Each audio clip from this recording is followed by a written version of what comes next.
Selamat pagi Kisanak.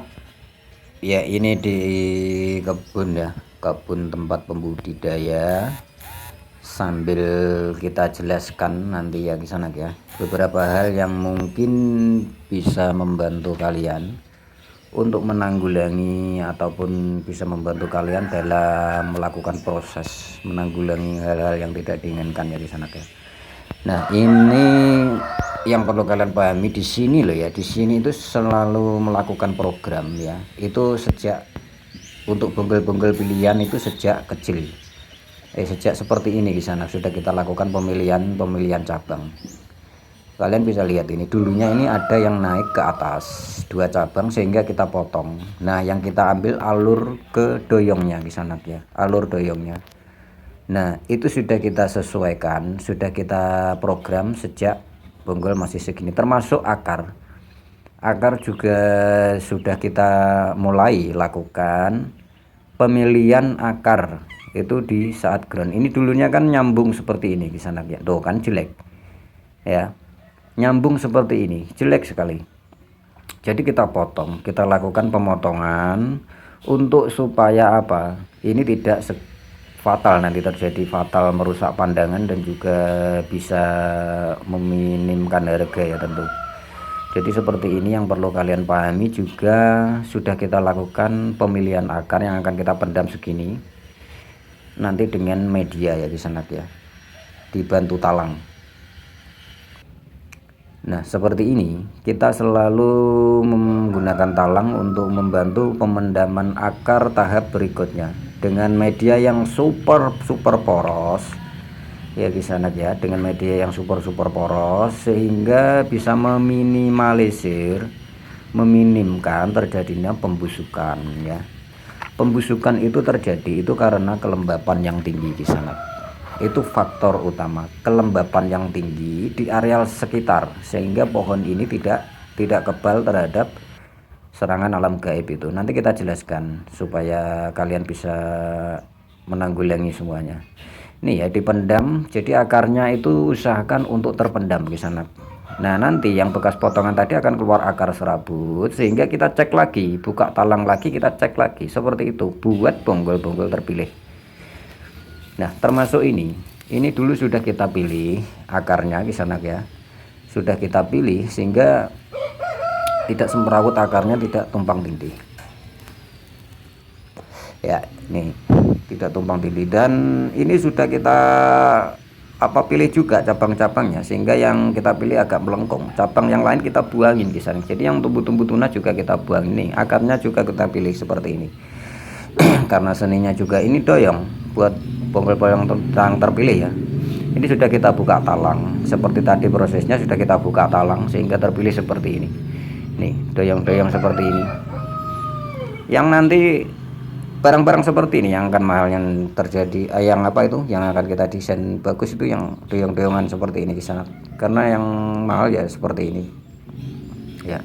Pemilihan akar terutama jangan sampai ya Singapura ini tumpang tindih akarnya. Nah, sementara untuk ini bengawan solo di sana, saya jelaskan minusnya bengawan solo. Ini berbeda dengan yang kita taruh di pot ya di sana ya. Saat di ground total seperti ini ya, ground alam, maka kelemahan bengawan solo itu ada di kulit di sana. Ini sangat jarang terjadi pembusukan, bahkan sangat tidak mungkin ya, tetapi pengkeroposan ya, karena kulit mudah rapuh. Nih, kulit-kulitnya ini mudah rapuh ya. Nanti kalian bisa baca deskripsi juga untuk membantu pengetahuan kalian, yang menambah wawasan, sedikit wawasan juga ada di deskripsi yang kita cantumkan beberapa keterangan penting. Jadi seperti ini kita korek bagi yang keropos seperti ini, karena bengawan solo sangat rawan terhadap pengkeroposan, bukan pembusukan ke sana ya. Jadi setiap ID itu beda, saat di ground itu kelemahannya beda-beda. Nah, ini saya jelaskan untuk bengawan solo. Jadi korek sampai ketemu kulit subur ya kisanak ya. Kemudian kita bantu dengan ya memberikan lem salep kambium, bukan lem ya, ini salep kambium.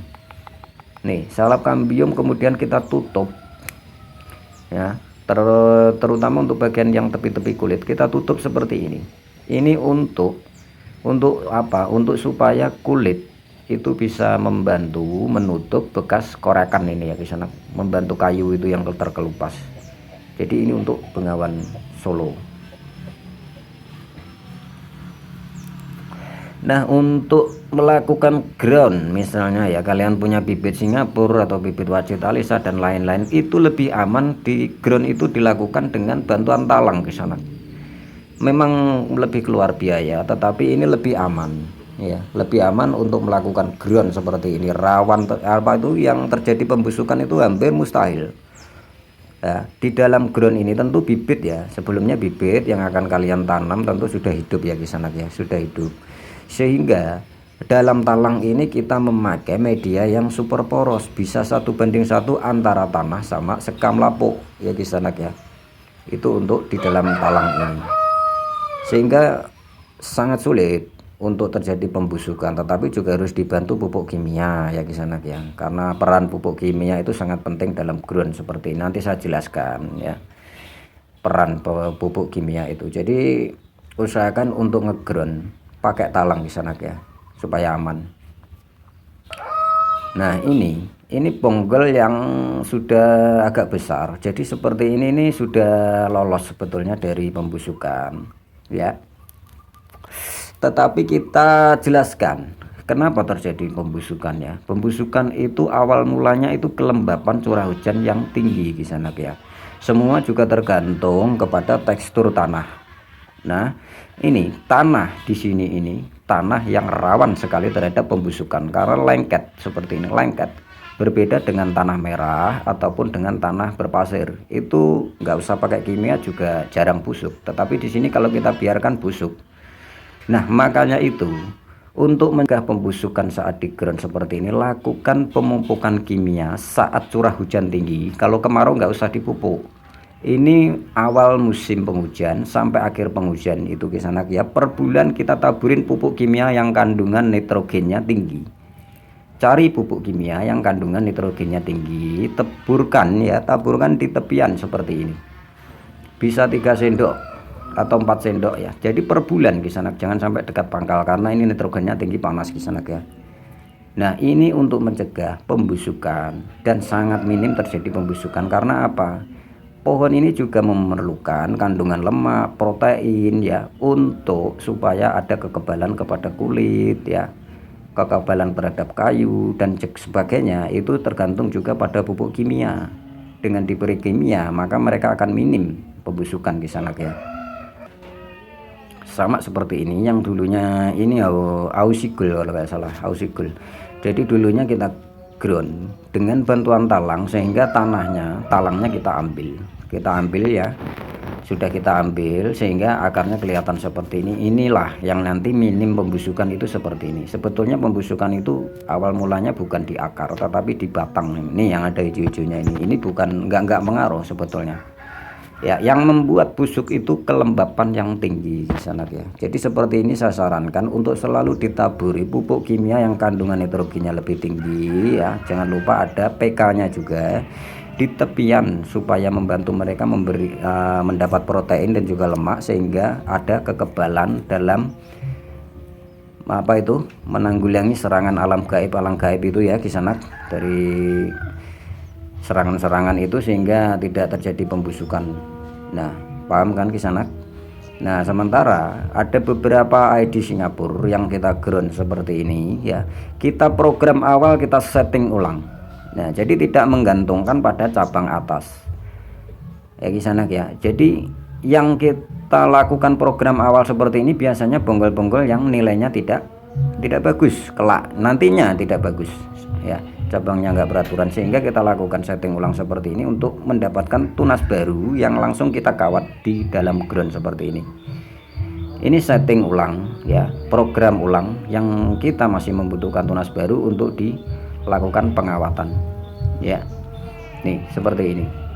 Nanti kita kasih tahu video selanjutnya bagaimana program-program seperti ini sehingga terjadi bentuk yang bagus dan mahal kelaknya ya di sana nantinya. Nah kan seperti ini ground yang sudah 1 tahun lebih tanahnya sudah semakin ke bawah.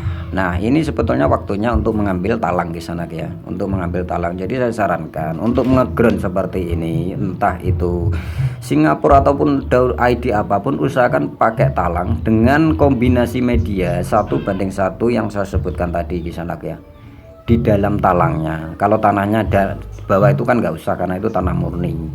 Jadi segini misalnya kita pendam dengan media yang bagus, yang poros, sehingga minim pembusukan. Dan juga jangan lupa untuk memberi kimia yang saya sampaikan tadi ya. Ini lokal di sana aja. Jadi lokal seperti ini juga di sini sangat kita butuhkan, apalagi yang programannya sudah sejak awal kita setting. Ini seperti ini dulu melakukan pengawatan di sana, atau kita tali-tali melalui rapia sehingga terbentuk melengkung seperti ini. Ini yang akan kita jadikan desain taman yang akan disambung ID daun lebar yang warna-warni di sana ya. Banyak pesanan juga di sini untuk taman-taman seperti ini. Jadi tidak polos-polos amat untuk naik ke atas ya, tidak menjulur-julur amat lah ya. Ada kesan seni tersendiri, jadi dibentuk sejak awal untuk bonggol-bonggol lokal seperti ini. Jangan terlalu dibiarkan dia alami cabang-cabangnya di sana, akan semrawut ya. Jadi itu tadi ya beberapa penjelasan yang kita bisa sampaikan, yang semoga bisa menambah wawasan buat kalian. Termasuk ini ID Bengawan Solo yang masih di Bengawan Solo, sangat rawan terhadap pengeroposan karena lemahnya kulit ini kulitnya sangat lemah sekali. Jadi untuk merawat kulitnya, termasuk kulit ini ya, kalian bisa memakai itu, bisa disikat di sana ya, bisa disikat pakai sikat, memakai 1 liter air itu campur autan 1 plastik, itu 1 autan ya, autan 1 untuk 1 liter ya, 3 sendok sunlight dan 2 sendok antrakol. Kalian usap-usapkan di bagian kulitnya ini semuanya, entah di Bengawan Solo ataupun Singapura atau yang lain. Itu cara perawatan kulitnya supaya tidak nempel jamur-jamur ya di sana ya. Ini ya, ini juga Ausigul yang minim terhadap pembusukan ya. Dengan cara-cara yang seperti saya sampaikan tadi, semoga bisa menambah wawasan kalian, membantu kalian untuk menanggulangi terjadinya hal-hal yang tidak diinginkan dalam terhadap tanaman yang kalian miliki di sana ya. Itu tadi yang bisa kita sampaikan. Kita akan melakukan aktivitas kebun ya di sana sambil ngonten ini. Semoga bisa membantu ya untuk mengembangkan bougainvillenya. Selamat pagi.